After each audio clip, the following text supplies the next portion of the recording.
this is Ross Coulthart, and you are listening to That UFO Podcast.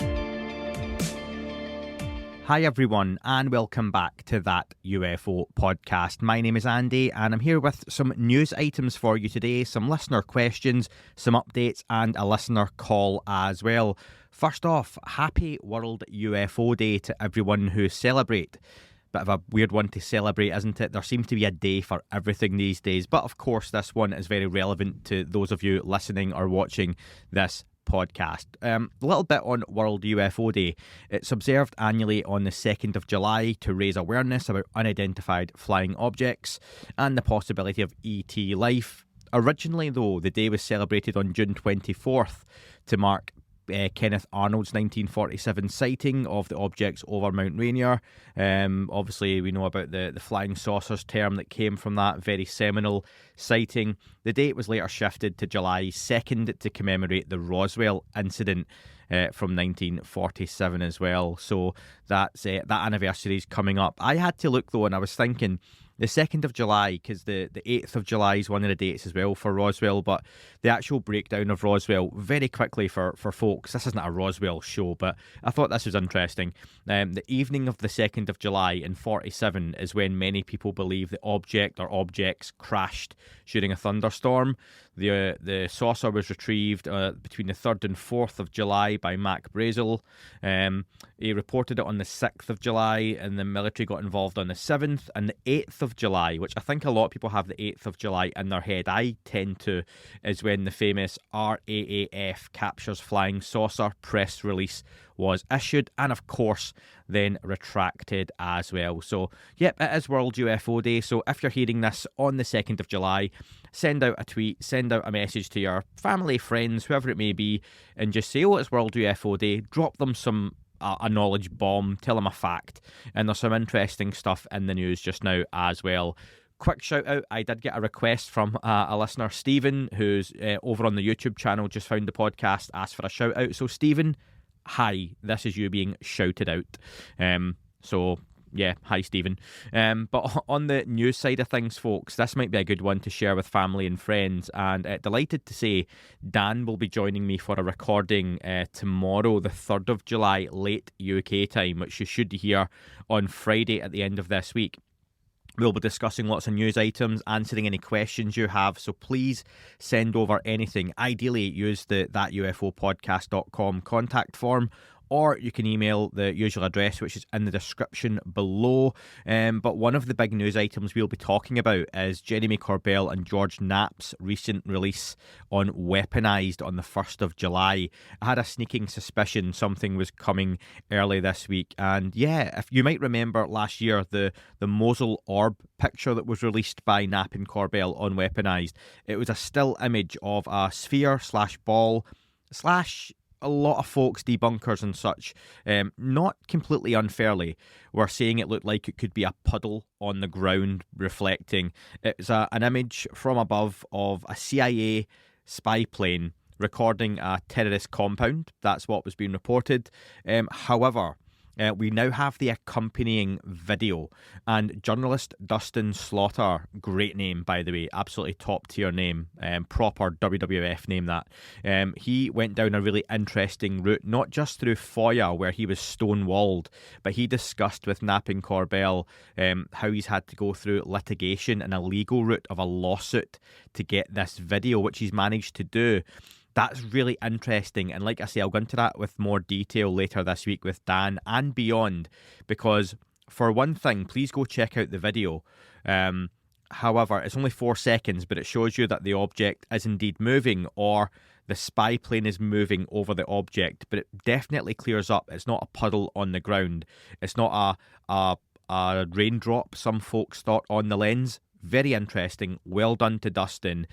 I think the longer term impact of this is going down a legal route and pressuring the government or the organisations involved into releasing footage through threats of legal action. Dustin is under the impression that him and his legal team can get more videos and have requested more videos via this route. This video itself is still designated UAP or unresolved by the people who hold it. Really intriguing. I'd love to know people's thoughts on the video, any questions around it, but I think Dustin may have opened a bit of a can of worms here, potentially, in a good way. There's also the potential that the video was released for a reason, deliberately. Maybe they're about to debunk it themselves. Maybe Arrow are about to release something to say, we know what this is, and that's why the video's come out, to then be debunked or shown what it is. Who knows? I think we'll find out sooner than later. But yeah, online detectives, as George Knapp and Jeremy Corbell like to call them, I'm sure will be poring over the 4-second clip of the actual object itself. And it'd be great to see some detail around that in the coming days too. They've asked folks to figure out whether the object is moving, whether it's just parallax, whether the aircraft is moving but the object is staying still, distance, size of the object, all that stuff that they don't know themselves. So yeah, really interesting. Any thoughts or questions on that stuff, please get in touch. Also, Senator Mike Rounds of the famed Schumer-Rounds Amendment, or the UAP Disclosure Act, is due to go back in for another pass this year. Famously, it has two key elements of eminent domain, which is basically the US government can go in and claim anything they want, including crashed craft held by aerospace contractors and whatnot. Again, I'm a little bit fuzzy on this, but I believe the US Constitution has eminent domain as part of it anyway. I'm not too sure how all that works then. And the second part was the Presidential Review Board, where a 9-person panel would basically work through files and declassifications and whatnot. Those are the big things, along with other smaller items within the bill. But Senator Rounds sat down for an interview with Ross Coulthart, another item I'll dive into in more detail tomorrow with Dan. But he says... He basically said the US should disclose UFO-related contact with entities and intelligence not of this earth if such evidence exists. He speaks well, not spectacularly. It's not filled with speculations, but there are some interesting bits and common sense, especially given his level of position. So again, folks, send us a message on that ufopodcast.com using the contact form, and I'll get your thoughts, feelings, questions, opinions on this and anything else you want into the show tomorrow. That's just some of the news items being discussed, and I'm sure there'll be a few more bits thrown in there, as well as we are halfway through the year now, because that's how the calendar works. Going into July, I'd love to know what have been some of your key takeaways from the first 6 months of 2025, where, let's be really fair, a hell of a lot of things have happened in UFO world. I'd love you to drop me over at least one to say this has been your key standout, whether it's Jake Barber and Skywatcher at the beginning of the year, whether it's been a documentary released, whether it's been the lack of a documentary released around Age of Disclosure. Has it been something that's happened, one of the hearings? Who knows? But please get in touch and let me know what have been some of your key talking points from early this year for that kind of state of disclosure for the first 6 months of 2025. A couple of questions to answer before I get to the listener call today. Thank you to everyone who sent me over questions. If I've not got back to you, I still have a whole pile of people to get in touch with. Please send me a reminder. Do not hesitate to nudge me and say, Andy, and I am actually reading emails from folks to say, this is a nudge, you've not got back to me yet. And I've still not replied, but please just do it again. It's fine. Couple of questions from folks then. Josh says, what are your thoughts on Stephen Greer? Have you ever planned on having him on? I've shared my thoughts quite often on Stephen Greer on the podcast, and I'll very quickly summarise those, but I wanted to answer this just generally around guests and requesting folks. Thoughts on Stephen Greer? I think back in the late 90s, early 2000s, he had a lot of good intentions. I think he had, and probably still has, a lot of good contacts. I just feel he has a certain narrative and agenda that I struggle most of the time to get on board with. I think that's a fair way for me to say it, but I appreciate he has a lot of supporters, and a lot of folks get on board with the UFO topic through his documentaries, especially the ones available on the bigger platforms such as Netflix and Amazon Prime, and other platforms too, of course. I have asked multiple times about getting him on. I've never had a reply from Stephen Greer himself. way back in the day, you can go back and check out interviews with Michael Mazzola, who has directed Stephen Greer's documentaries. And I spoke to Michael. Really interesting chat, actually, way back when, probably 4 years ago now, at least. I tried through that channel. Again, nothing. Stephen Greer seems very selective as to which shows and podcasts he goes on. I imagine the much bigger ones that get hundreds and hundreds and hundreds of thousands of views over on YouTube. But that's Stephen's prerogative. But more generally around guests, there aren't many or any folks involved in the UFO topic that I haven't reached out to. I'm very fortunate to get who I do get on, and sometimes it can be timing. Sometimes folks get back to me with very polite no's. Sometimes they just don't reply, and that's fine. No one owes me anything. But I do reach out. If there are any guests you would like me to reach out to or get in touch with, please drop me a message. But if you're going to say Tom DeLonge, for example, I have tried. Nothing back so far, but I'll keep trying as and when these things come up, and of course they are relative. But if there are any guests who are maybe lesser well known, but you've read a book or saw them speaking or saw them in a documentary, again, please drop those over, because some of the lesser well known names can be some of the most fascinating and interesting interviews for me. So really interested to hear anyone's thoughts on those. But yeah, I've tried Josh for Stephen Greer, and I'd always, like any guest I host, have a respectful conversation. But yeah, no luck so far. Stuart asks, question for your ramble. With the recent audacious behind enemy lines use of drones in both Russia and Iran, do you think there's any connection to the recent so-called drone swarms seen over the USA and UK military bases? Were they a prelude or test to what is now occurring in both these conflicts? Would be grateful for your thoughts. So yeah, going back to, I mean, there's been drone swarms reported now going back years and years and years, especially as the technology's gotten more commercial and more widely understood and used. Drone is now a language in the lexicon, common use for everyday folk, so we know what they are. I think those sightings from late 2024 into early 2025, perhaps they were a test, and I mean, I don't know, but I think a lot of folks jumped to ET, all that kind of stuff. I know other guests I've had on recently still believe there was something to that. I'm still not sure. I think it would perhaps make more sense they were friendly tests of equipment that were going to be used in combat zones, and it was easier to do that here. I know there's the question around, for example, the US testing their own drones or military drones around sensitive installations, but why not? I don't see why that couldn't happen or doesn't happen or wouldn't happen for it to then be used offshore. It was quite brash. It was, done in daylight at times. It was done at night with lights and all that kind of stuff. And yeah, it's a strange one, but I wouldn't be shocked given what has happened in the rest of this year. Maybe there was a strange element to it. Some of the reported characteristics looked really interesting. There was a lot of fake videos, a lot of AI videos, and a lot of videos that just showed normal aircraft being confused for drones as well. Bit of a confusing one, and perhaps one we're never going to get answers to at this point, but for me that points towards it being something a little bit more human. Not nonetheless, still suspicious. But again, I'd be interested to know folks' thoughts, and if in your area those drone sightings are still happening, what's keeping it in the news for you and what's keeping it interesting? And this one I want to send, this came out to me a week or so ago, but I thought it's a really interesting point, and maybe it reflects how a lot of you listening to this or watching this are feeling on the UFO topic, from T.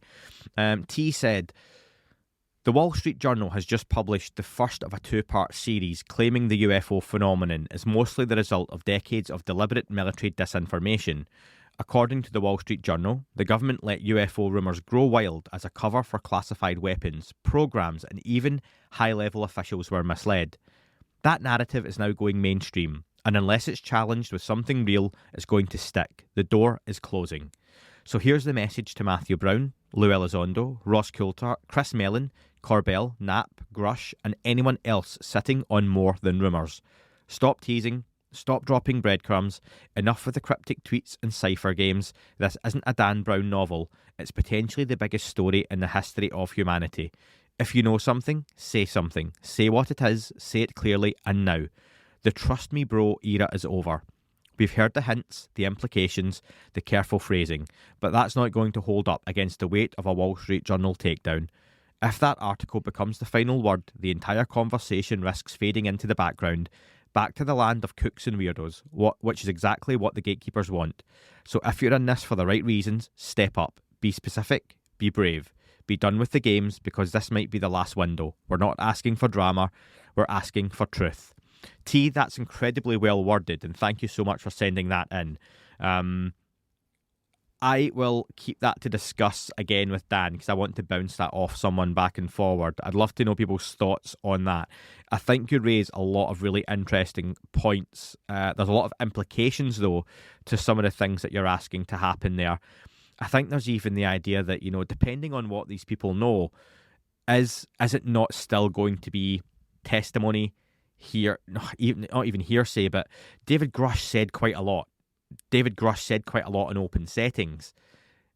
It still didn't catch the public's imagination to continue and carry on long term. It had an impact, albeit a contained one, but probably the biggest for some time. Same with Matthew Brown.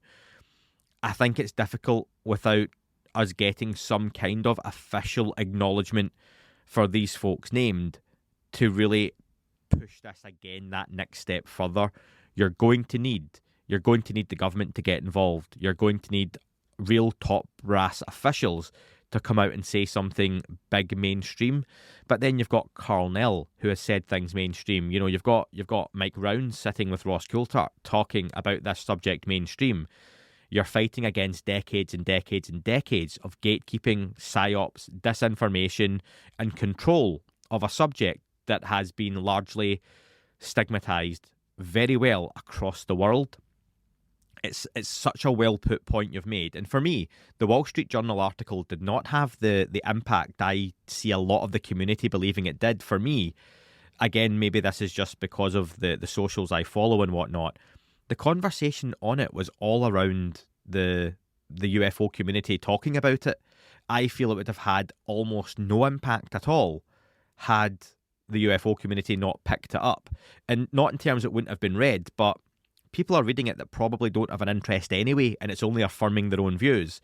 I don't see that those articles really had such a sway in them or anything concrete that dragged people either way over the conversation. But again, I'd love to know people's thoughts on that still. For me, the Wall Street Journal stuff has come and it's gone, and that's it. It's done. So, yeah, but really well made point. I love that, and I really wanted to read that out, so thank you so much. Again, folks, just before I hand over to Dahlia to finish off today's show, if you want to get involved on the listener ramble, get involved on the call-in, if you want to send over an email or a voice note, use the email address ufouapam@gmail.com or the contact form at thatufopodcast.com. You'll see it on there. Get in touch, and please, I will get back to you as soon as possible. But let's hand over to Dahlia now after these short adverts, if you're listening on the free platforms. If not, you won't hear any adverts. Thank you for supporting, and here's Dahlia. Joining me on the line for this week's Ramble, I've got the president, CEO and founder of Chickenlandia joining me once again on the podcast. Dahlia, welcome. I'm very happy to be here. I think it always throws you when I introduce you as that, but that is like your whole thing. That is your title, your shtick. You've got the website and everything, so Yes, in case people are very, very confused right now, I am a backyard chicken educator. That's my real job, but I got to have like a hobby. So the whole UFO thing is it's in there. And sometimes the two come together on my YouTube channel. So there's a few UFO videos. Well, that's it. We had Jake Barber picking up massive eggs back in January. So there you go. But here we are. What are we talking about, Dahlia? Oh gosh. I've talked a little bit about this before, but I'm fatigued. I'm tired, Andy. I'm tired. I've got disclosure fatigue. Physically, yep. Why? And I think, it's like every time I go on X and I want to look at UFO stuff and think about that kind of stuff, which used to make me feel enthusiastic, used to make me look forward to the future, like, oh, this is amazing. What could we discover? And I just kind of feel like I'm seeing the same things over and over again. I don't like the direction it's going in. A lot of the spokespeople for it, some of them I don't trust, or I just feel I don't know. I don't know. It's tough, and also there's just like there's so much going on in the world, like on Earth, Mm. and I have so many concerns about the state of humanity right now that I feel like I'm not doing service to that sometimes when I'm like, well, I just want to think about UFOs and all of this other stuff. Yeah. And, it's like, wow, but I'm thinking about that and we're in such a state right now. Maybe we need to just think about humanity. Right. I'm going to do a little on the spot experiment here. Okay. So Okay. I am on X. I am going Okay. to refresh and I'm going to go onto my following. So these are people I follow. So it's not my For You feed, which the For You stuff can be completely messed up. Like, yeah.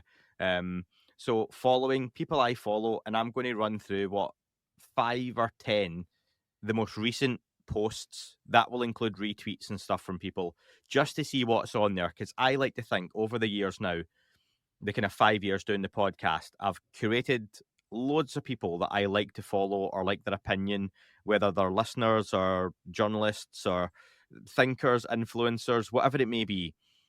And they generally post about UFO stuff. A couple of news outlets in there, but largely it's I follow UFO stuff on here. I've got a separate like football one for like UK like football stuff, and so I try and keep this professional, right? Do you But have a chicken one? Where's your chicken one, Andy? I don't have a chicken one just yet. That'll be my third burner account, but Okay. you'll be my only follow when I have it, right. So okay, so there's like straight away I've got a refresh, right. Sean Ryan's show have just put out a clip of a guy he's just had on who I don't know who it is, but Sean Ryan does a lot of UFO stuff and all that kind of thing, right? So fair enough. The next one is a retweet, which is about talking about Nazis. Fair enough. Every other tweet is going to be Nazi probably. Um, I've It got a is X. I've got a retweet. So third one down, we're going UFO again. Marek von Rennenkamp talking about the Washington hit piece that's came out. That's been a big hot topic Yeah, on UFOs. I haven't even gotten a chance to really read that yet. That's where I'm at right now. It's just We'll get to it, right? okay. Number 4, Graham Rendell talking about his books. Go and follow Graham, folks. Number 5 is on the Los Angeles stuff. Number 6 is the DoD talking about defense budgets. Number 7 is James Indoli engaging the phenomenon. So we're UFO again. Number 8 is someone talking about Trump and Peter Thiel being the living Antichrist. Sounds about He is a 8 lizard. is Just kidding. yeah, according to some. I wouldn't be surprised. Let me just put it that way. Well, there's then I've got an advert. Then I've got some stuff about Trump in LA. There's some stuff about Ukrainian bombs. So there's a lot on there that I appreciate, like you. Sometimes I don't even have that much UFO stuff on my feed because the Yeah. conversation can be so up and down. And I think we have been almost spoiled this year in terms of the amount of UFO news that is dropped. Yeah. That we're probably all getting into that we're all getting assimilated into if we don't have something new and fresh almost every other day, there's been nothing for ages. And there's been nothing to talk about. There has been plenty. But like you say, the world is a complete bin fire for the most part. Yeah. If anyone's listening in a country that isn't a complete bin fire out there, please give me a shout. Let me know because I've got listeners looking for countries to move to from all over. So give us a shout. But largely, like you said, Ali, I can appreciate where you're looking. Going, even if you want to look for UFO conversation and UFO news, it's not necessarily right there in front of you anymore. And I was surprised, and I've said this before, how much, especially over the last year or two, people get in touch with me who say they are not on X, they're not on Instagram, they're not on Facebook, they barely ever use, if have, social media at all now. And they follow, for example, the UFO topic just through podcasts, just through Yeah. YouTube channels. And it's like that's how they get their news because they don't want to be on social media for I multiple think that's reasons. smart. Yeah. I find myself more and more just wanting to hear people's stories, Hmm. just regular people, not anyone that I have to wonder, okay, does this person have an agenda? I think for me, what bums me out a lot is that I feel like the direction it's going, a lot of it's a lot of what's happening in the world, I think, is gearing us up towards more militarization, especially in the United States. Hmm. It's kind of like getting us used to that. And I do feel like what I see a lot in kind of the mainstream UFO discourse is is the same as that. You know, what does everything mean in relation to weaponry and war and if we're attacked? And I just I feel a lot of suspicion about that when I read it, because I'm Yeah. wondering what do they w- how what direction do they want our minds to go? And I don't know if I'm getting really crazy No, no, but I'm because just no, being really honest. no, no. Two things then. So one, I've said before, and other people have as well. Like I'm not unique in my thinking that it would be very easy to distract the public from wondering or thinking about the UFO topic. And this is something regarding that Washington, the journal post. Okay, this article that everyone's kicking off about and making such a big fuss over. How many people do the UFO community think are reading that in the public and really paying attention to it and not seeing it as anything other than another UFO article? I think people are almost giving it too much attention and Yeah. praise and credibility. And I'm like, I imagine a lot of the folks who are reading that article are the people who are UFO friendly. So Yeah. who are they? Unless you're reading it and going, oh, so it's all been DOD and it's all been a psyop, and yeah, so there's nothing to see here. Then I don't think it's affecting many opinions. Well, I think what happens is that the people that are putting their opinions out there in a big way are the ones that are reading the article, and then they're kind of disseminating that information. And if there is I like I said, I don't even know what the article says. I have not read the article. But if there is an agenda behind the article, then one way that you could get that out is to put it out to the people who are going to be paying attention, and they're going to disseminate that to a lot of people like me who didn't read the article and forming an opinion about it. I was trying to find the actual original. They've just reposted it like a few minutes ago. I know there's a follow up. I don't think that is the follow up actually, but I wonder compared to how many views they normally get, how many because look at just the engagement on Wall Street Journal per post 11 hours ago, 41K, 73K, um, 40K, 40K, 100K, 40K. That's just Mhm. engagement. That's not 100,000 people reading that article. That's just people who have stopped by or clicked on to see Yeah. posts and comments. Um, it's not going to be huge amounts of folks. I would say there are folks in the UFO community whose posts get higher engagement. There are TikTokers whose posts get higher engagement and better quality engagement as well. Um, so there's almost a thing for me where there's been too much put into it, and these poorly informed journalists have clearly got an agenda, probably being led by Kirkpatrick and others maybe. Like they had it on 19 hours ago and it got 80,000 engagements. That's not a lot. Yeah. I've had posts with far more than that, and I'm not the Washington fucking the Wall sorry Washington. I keep saying Washington Wall Street Journal. Um, I know there's a follow up coming. I just wonder, distraction wise, that leads me to when you're saying you're getting a bit crazy with your chatter. Let's talk UFOs and aliens still. Do you feel it would be easy for when you think of that militarization and that almost getting used to it, you're being like, you're so accustomed now to seeing it. Like if you see like a horrible grisly death in a movie, you're so Yeah. desensitized where it's like, yeah. Whereas 20, 30 years ago, it would have been, oh my God, that's horrific. But we're so Yeah. used to it now. Do you think things like Project Bluebeam, where they do like a fake alien invasion using holographic technology or some kind of advanced drone or advanced craft, it would be really easy to do now and fool the public? Or do you think you're still going to have a huge divide and split of that was genuine, that's the government, that's all bullshit? Where would you sit with that? I mean, I think there would be a divide because there's so little trust. Yeah. But I can't help but think that, if it was real, there would be a way that it would reach all of us that kind of circumvented all these other channels of communication, if that makes sense. And in fact, I How wonder far though? sometimes. Yeah, When you go say ahead. real, sorry, like how far? Like, so stopping short of aliens walking out of a craft, do you not think even then there would be people who would say that's BS? I don't believe that. Um, I don't necessarily think it's going to be aliens walking out of a craft. I think it could be, it could be like particles. It it could be Like a thought, like a change of thought that is what? Like a is mass change of thought? yes. Like we all have the same dream one night. Yes. Something like that. Or, just like kind of an evolutionary leap that we would take. You think we're And ready for that? Again, I always go back to this that well, there are are some. we ready for any evolutionary leap? I mean, that's why it's evolutionary that we would, yes, that there's never a good time, Andy.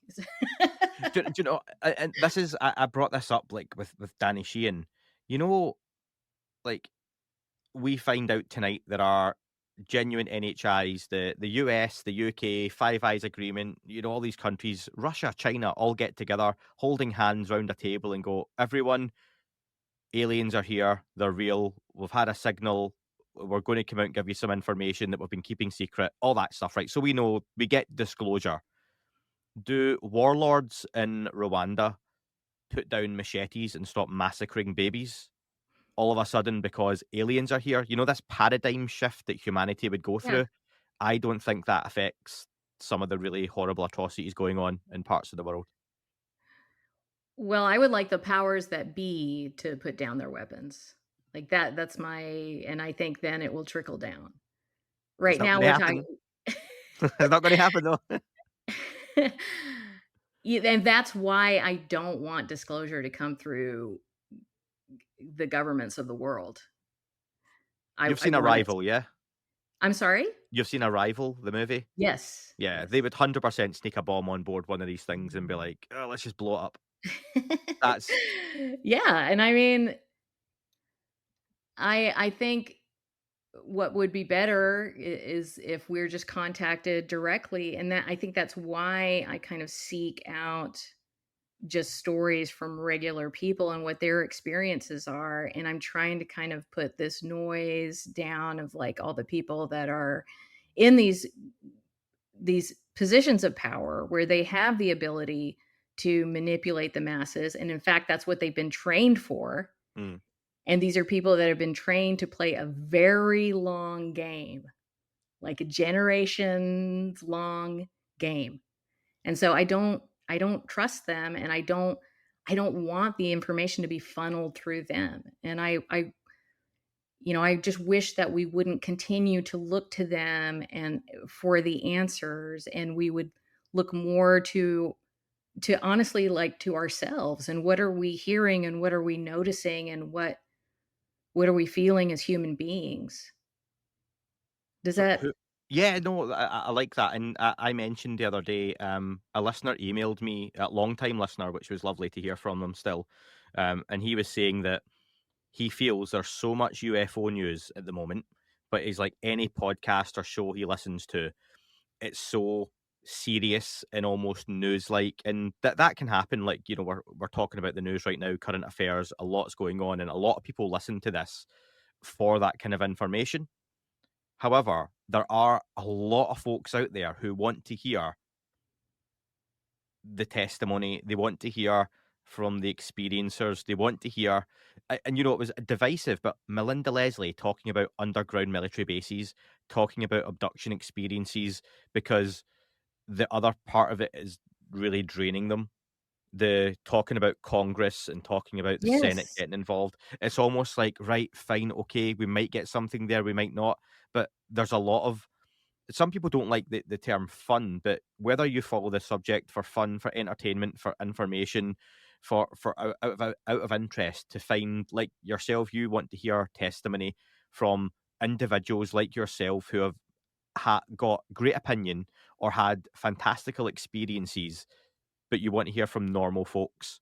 You don't need to Yeah. hear from F-16 fighter pilot A.A. Aronson who saw something on this special computer. You would rather hear from a farmhand who basically says, I saw this thing one night and here's what happened to me. And there's a lot of folks out there like that who want to go back to hearing about the incredible stuff in the topic and maybe not the boring stuff, in quotes. Yeah, and just to be clear, like I would welcome a story from a military guy, like a regular guy. But to me, there's a difference between that and someone who, holds a really high position of power and has been trained to manipulate people. Like But that's that's you don't retire from that. You yeah, don't walk away from that. Once you're in that position, that is not just your position for your life, but probably generations of your family and everything mm, else, yeah, But I guess what I want to say is like I follow this to be fascinated. yep, I follow it to feel hope. I follow it to feel that there's something beyond myself. It's almost kind of I don't want to get too woo woo because I know that no, I am kind of there's a do it. woo There's ish people who like that. but I'm looking at the stars and I Mm, want to see something there. I want to see something reflected back at me. And when I'm paying more attention to stuff that has to do with, oh, what are we, this alien technology? How are we going to, such and such company who we know is a horrible, evil company, and they have this technology, and what are they going to do with it, and which country has it, and how are we going to protect it? And it's like, this is human stuff that I'm looking to the stars so that we can get beyond that. yeah, How can we use this to destroy each other and to grab power? I don't want to think about that. I want to and yeah. it's not that I'm in denial. I think a lot of people might be like, well, you can't just assume that aliens are going to come to sing kumbaya with us. They might come to attack us. And that's unfortunately that's true. But that's not the only conversation I feel like we should be having. And I think a lot of the conversation is focused on that. And there's a lot of assumptions being made and a lot that's being reflected to us that's like where we should be making that assumption. And when we're afraid, I don't think that we make the best decisions. No, and I think I like that line of thinking though. That let's be fair, if we find out, and one of my lines of thinking that I'm pretty strong on these days is that there are things under our oceans. Maybe they are in some kind of mobile laboratory that moves about and the governments know about it. And if they approach it, it disappears for a few days. I like that. It's also really, I think, really entertaining to think about that stuff. And it sounds incredible, but that could be happening. It makes sense in some ways. Maybe it's manufacturing some of these things that the military are encountering, blah, blah, blah, all that kind of stuff. But if we found out that was true, surely the general public's first thought, and my first thought certainly won't be, yeah, but what are the policymakers going to do about this? And is there going to be legislation drafted? No, I want to know, where the fuck are these things from? How long have they been there? Are the creators of them still in touch even with them? Are they even still around in some far off galaxy a long time ago, far, far away?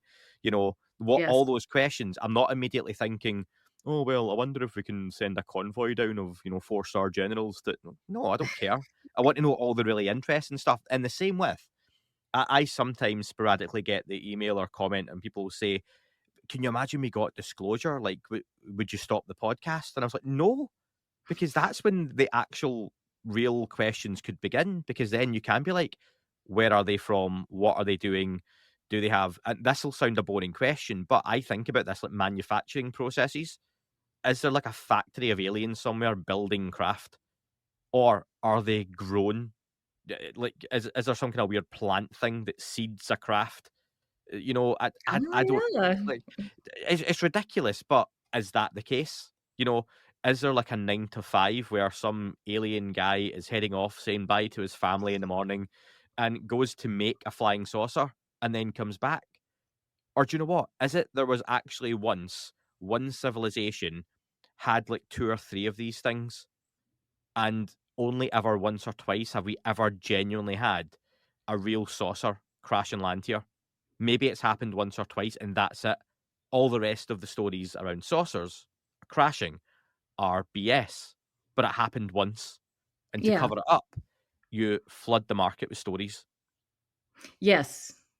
Yes, I absolutely could see that as part of it. Yeah, That that makes sense to saucer me. was the peak of another civilization's like technological. That was it. That was their. That's like when Krypton was about to explode, and they went, "We're going to send off this baby and this really cool bit of tech with these crystals, Yeah. and that's our last hope to go somewhere else." Maybe something sent a saucer, maybe not. Loads of Yeah. people will disagree, but it's fun to think about all that stuff. And I think at times that can definitely get lost in amongst all the seriousness of the conversation as well. Yes. I just think more and more, and I've said this before, but I feel like disclosure is not really going to come in the way that we've imagined it as human beings. Like we think of it as a very kind of what would we do if we landed on another planet? Yep. Where would we go? How would we present ourselves? And I think disclosure may be something that's beyond our imagination right now. But when it happens, we will understand it. I hope Um, so. And I love that thinking. But just remember, we have landed on another planet. We have what we've done is dump a robot in is a that but the crater. moon's not a planet? Nah, Oh, the you mean Mars. like, Mars. machines? Yeah, so we have like dumped a robot on it and it's flying a little drone about. I always talk about the helicopter on one of the Mars rovers. There's a little helicopter that comes out. Yes. It goes about 10 feet, I think, away, so it doesn't have to go on the terrain, which is really Uh-huh. rocky, obviously, and flies back. And it's like, that's really weird. So I'll speak to friends of mine and where I work, and if I get into the UFO topic, and if I can hold them long enough in a conversation, I always reference that Mars rover. And I'm like, so what if something else sent a big object here, which has a little object that now and again comes out and is just a bit more advanced than what we have? 20, 30, 40 years more advanced than what we have, and it can do some really cool stuff, and then it goes back to the big object. Oh, that's ridiculous. But why? We do it. Yeah, and I think, like, I mean, a lot of people that have watched a lot of people have the opinion about, Close Encounters of the Third Kind that it's pretty accurate. Mm. And they had the little saucers, the little, Yep. objects, and then the mothership. I mean, that's Yep. where that whole concept comes from. So I don't think that that's beyond, what is, reasonable for No, another civilization to have. it totally makes And sense. certainly there's I mean, I think it would be unreasonable to say there was only one other civilization out there that would be trying to contact us. It could be that there are beings that are a little bit ahead of us and beings that are very much ahead of us. So, the saucer that landed in the desert is when, they're a little bit ahead of us. And then the ones that give us, new understandings or evolve our minds, we can move things with our with But our and thoughts all do of you a know sudden. what That's if? another one. And there's another thing, right? And this goes down the District 9 movie kind of route. And if people watching this or listening to this haven't seen District 9, go watch it. I think the It's sequel's it's an getting important made. movie, especially right now. I think Yeah, it was good. the idea that aliens turn up with this incredible craft, but they're essentially refugees, and Yes. they plonk themselves over South Africa in the slums of Johannesburg rather than Paris or London or New York. And they are like, yeah, we've got this incredible craft, but we're pretty sick and we're struggling for resources and food. And yeah, we could use your help. And it's all about, and it goes through the administrative process of You know, that's like Sholto Copley's character, where he's literally like checking these aliens in, the prawns as they call them. Mhm. Yes. But it's then how they assimilate with us and how we treat them and everything else. And it's fascinating way to think about it. And it's like, what if even some of these beings that arrive here aren't that much more advanced than us? They just have a form of propulsion or a craft that was maybe a one and done. You know, maybe it's not disposable, but it crashed and Yeah. that's it. But they're behind us in other ways. So maybe that's me being a bit optimistic about how far humanity might be. Well, what's interesting to me about that movie is that for him to be able to operate the craft, he had to become them. He had to, like, Yeah. evolve. Yeah. So he got this whatever stuff in his face. I think he had, like, some kind of, like, the ink or something in his face from Is it like something that he blood was from one of them or handling, something like that? Yeah. and he evolved or changed into Yeah. something else, and not only did he change and I mean, it's supposed to make you think because you're supposed to see the aliens as this kind of grotesque creature, but then he becomes more empathetic and actually Yeah. becomes more human upon changing into one of the prawns. So I love that movie. I think it's an important movie. I think it's about, I mean, it's about aliens, but it's a lot of it's about humanity and how we treat each other and how we look at each other. So, but yeah, I mean, Final words, Dahlia, to wrap up. What we saying to wrap up this conversation? oh gosh, just we're in a tough time right now.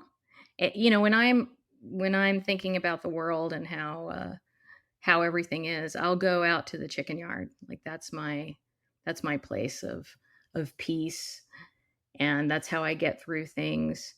And I think since this isn't a chicken channel, I'll say go outside and look at the stars and imagine, kind of a line between you and the universe.